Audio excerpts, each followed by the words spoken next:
여러분 안녕하셨습니까? 양영태 TV의 양영태입니다. 중앙대학교 명예교수 김성천 교수, 중앙대 명예교수입니다. 법학을 전공했는데 이재명 씨의 아마 스승이 되실 겁니다. 이분이 굉장한 우려를 표명했습니다. 무슨 우려냐? 3단계 법치 파괴가 걱정이 된다. 이게 발전되면 바로 이게 인민재판이다. 이런 얘기를 했습니다. 법원조직법 개정안이 지난 4일 이재명 대통령이 취임 이후에 더불어민주당 주도로 국회 법안심사소위원회를 통과했다는 겁니다. 대법관 수를 14명에서 30명으로 늘리는 내용입니다. 대법관 수가 몇 명이든 큰 상관이 있겠나 싶지만 그게 아니다 이런 얘기. 이걸 함정이다 이런 얘기입니다. 이번 정권 내 16명이 증언된다는 바로 그 점이 문제다 이런 얘기죠. 민주당이 선호하는 인물들이 대법관의 대부분을 차지하게 될 게 확실한 건데 100% 확실한 건데 그들은 이번에도 법관 경력이라든가 평판보다 원하는 방향으로 법 해석을 해줄 능력을 높이 산다. 예를 들면 이재권 판사 같은 사람. 이런 사람들을 선호한다. 국제인권법이나 우리법 출신들, 우리법 출신의 이런 사람들이 대부분 대법관 대부분을 차지하게 될 거다 이거예요. 민주당이 선호하는 인물들이라는 건 그런 사람들이죠.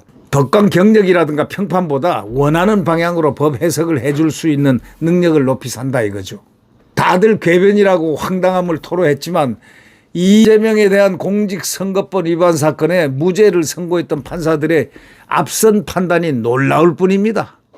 유창훈 뭐 이런 사람들 있잖아요. 유창훈, 정재호, 이예슬, 최은경 이런 판사들이 있죠. 김동현 참 무서운 판사들입니다. 네, 놀라운 판사들입니다.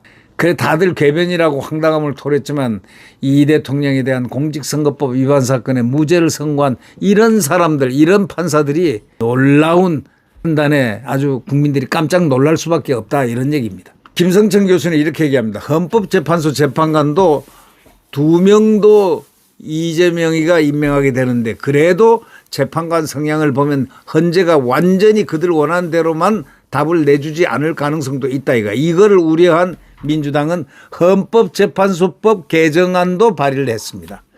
헌재에서 국민주권위원회를 설치한다는 내용입니다. 헌재에다 국민주권위원회를 설치해가지고 일반 국민으로 하여금 위원회를 구성해서 헌재의 결정이라든가 절차 적정성에 대한 심의를 한다 이거죠. 거기다 국민들을 임의로 이제 임명권자가 이 임명을 딱딱 해가지고 국민들이 심의를 한다 이거죠. 그러면 헌법재판의 민주적 정당성을 확보하기 위한 방안이라고 말은 그러지만 누가 위원을 하는지에 따라서 위원회 운영은 얼마든지 민주적이지 않게 운영할 수 있다 이런 얘기입니다. 그러면 1단계로 민주당 성향 판사를 대거 대법관으로 기용해서 대법원 장악하고 2단계로 혹시 대법원이 말을 안 들을 경우에는 대법 판결에 대한 헌법 소원이 가능케 해서 3단계로 헌법재판소가 자신들의 의도와 달리 판단하려면 국민주권위원회가 다 가동해서 막는다 이거예요. 이 정도 되면 가히 이걸 인민재판이라고 할 수 있다 이런 얘기입니다. 국민들은 이걸 하찮게 생각했지만 이러한 위험이 있다는 걸 이것이 바로 이들의 목표가 아닌가 하는 그런 암시를 김성천 중앙대학교 법과대학 명예교수가 지금 얘기를 하고 있습니다. 좌파들이란 건 말이죠. 원래 태생적으로 법치주의를 싫어합니다.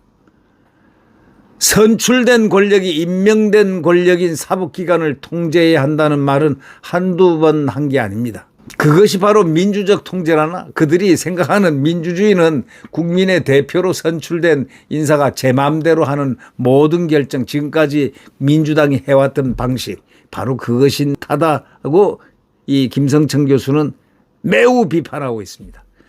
민주주의란 국민의 의사에 따라서 국가 정책을 결정하고 집행하는 정치체제인데 대의민주주의가 제대로 작동하려면 선출된 사람이 국민의 뜻을 정책에 잘 반영해야 하는데 그러나 현재로선 선출된 사람이 국민의 의사를 외면하는 이른바 선출된 자의 왜곡 현상이 있어서 이게 시정할 수 있는 길이 없다 이게.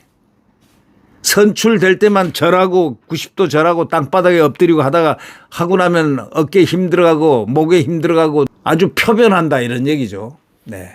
이걸 시정할 길이 없다 이거죠. 대의민주제는 직접 민주주의 불가능함을 전제로 이용하는 차선책인데 국민의 의사를 국가 정책에 잘 반영할 수 있을 만한 사람을 그래서 선출해서 권력을 위임하는 것인데 이건 그렇지가 않습니다.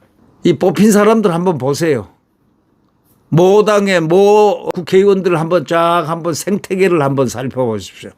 어떻게 하고 있나. 그런데 잘할 줄 알고 다 뽑아놨는데 다음에도 또 그런 부류들만 선출이 되게 돼 있습니다. 이유가 왜 그럴까요? 국민의 의사가 어떻든 나라가 망하든 말든 사욕을 채우는 이들이 국민의 대표라고 앉아 있다면 어찌 되겠느냐 이런 얘기죠. 김 교수는 이렇게 얘기합니다. 권력을 이용해 가지고 사욕을 채우는 일은 대부분 범죄에 속하게 된다 이거지. 그래서 최소한 이 법치주의란 게 유지돼야 범죄도 막고 국가 존립도 수호도 막을 수 있는데 국가 권력이 독점되면 반드시 부패하기 때문에 상권 분립이 정상적으로 작동돼야 하는데 그 상권 분립을 하나씩 무너뜨려 버립니다. 이번에 우리 대한민국이 건국 이래 처음으로 상권 분립이 무너지는 것을 지금 보았습니다. 그 가운데 사법부는 법률 전문가로서 자격을 갖춘 사람들이 오직 법과 양심에 따라 판단함으로써 제 기능을 할 수 있는데 이게 아니다 이거지. 법치주의가 무너지면요 국가도 나락에 추락해 바닥에 떨어져 죽게 돼 있습니다. 선거를 통해서 권력을 장악한 세력이 민주적 통제라는 미명 아래 우리는 그거 경험했잖아요. 이 민주당 이재명 당의 그 민주적 통제를 한다. 뭐 어쩌고 저쩌고. 소위 말해서 이런 민주적 통제라는 미명 아래 사법기관의 판단을 좌지우지하게 된다는 것. 이게 바로 곧 민주주의의 종말을 의미하는 겁니다. 지금 종말을 향해서 달리고 있습니다. 집권 세력이 무슨 일을 하든 형사처벌을 안 받게 되면 이권을 챙기기 위해서 못할 일이 없어지죠. 누군가 그들의 비리를 지적하면 곧바로 사법기관을 동원해서 그를 확 옥죄버립니다. 사법부 스스로 이미 권력의 하수인이 돼버렸기 때문에 그렇습니다. 국민의 의사가 기준이 되는 민주주의와 점점 더 멀어지고 점점 더 추락하게 됩니다. 그런데도 민주당을 지지하는 사람이 더 많았다는 것. 이게 이해할 수 없다 이런 얘기죠. 국민이 바보일까? 양대 정당이 하는 것을 보면 유권자로서 열불이 납니다. 국민의 수준보다 정치인의 수준이 훨씬 더 문제입니다. 이번 선거는 계엄령 선포 때문에 대통령이 탄핵됨으로써 치러졌는데 아무리 갑갑하더라도 군대를 동원해서 무력으로 문제를 해결하려는 시도도 곤란은 했지만 이 계엄에 대한 반감으로 오랜 군사 독재를 경험한 국민에겐 당연한 일일지 몰라도 그게 사실은 법적으로 대통령 권한에 속하는 거란 말이죠. 군사정권 주축이었던 정당이 우리의 대안이 되기는 그래서 어려워 보인다고 이분은 얘기하면서 그렇다고 독재 타도를 했다면서 그 독재 정권을 닮아가는 정당은 더더욱가 아니다. 민주당이 그래서는 더더욱이 안 된다. 그런 독재 타도를 했다면서 독재 정권을 닮아가는 정당은 더더욱 안 되고 그건 국민이 타도해야 된다 이런 얘기입니다. 그래서 국민들이 정신을 바짝 차리고 눈을 부릅뜨고 이 법치주의의 변형을 응시하고 감시해야 된다. 이런 얘기 아니겠습니까? 국민들의 힘은 엄청 무섭습니다. 국민들이 딱 결집하면요. 이거는 폭발입니다. 폭발. 인민재판도 꼼짝을 못하게 돼 있습니다. 그것을 국민들은 감시를 지금부터 철저하게 해야 된다. 이런 얘기가 되겠습니다. 네, 구독 버튼과 엄지를 눌러주시면 대단히 감사하겠습니다.